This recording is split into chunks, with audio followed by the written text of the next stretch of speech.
the Beatles songs.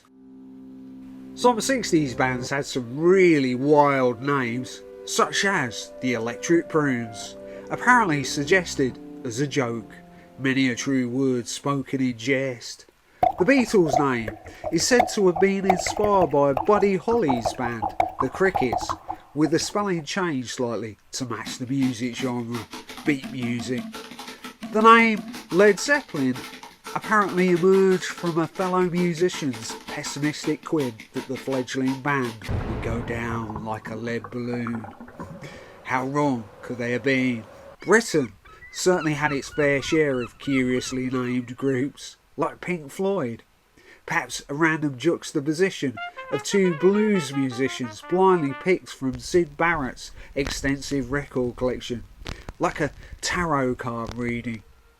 But I think it was the USA where they really took the naming of bands to a whole new level of consciousness, waking up to surreal possibilities like the Strawberry Alarm Clock, or the ironically named Iron Butterfly, Peanut Butter Conspiracy, or Grateful Dead. And everybody's heard of the Baked Bean Orchestra, except I made that one up. Can't help but wonder whether they used the cut-up technique popularised by the Beat Generation writer William Burroughs.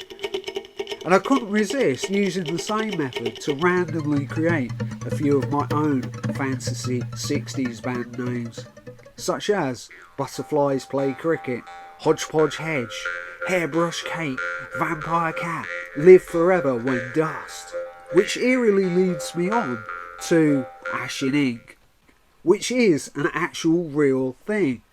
Memorial tattoos.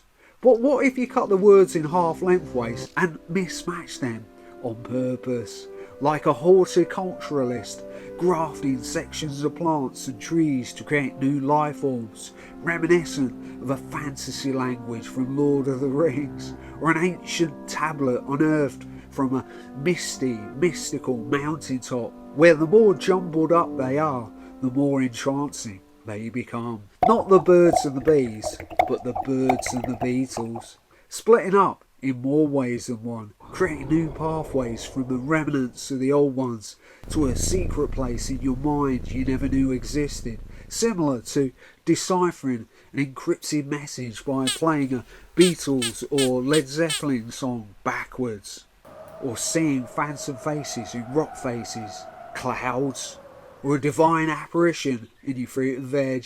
Well, the early worm catches the bird. Or should that be the early bird catches the worm? Thank you for watching my video, and please feel free to leave a comment and feedback.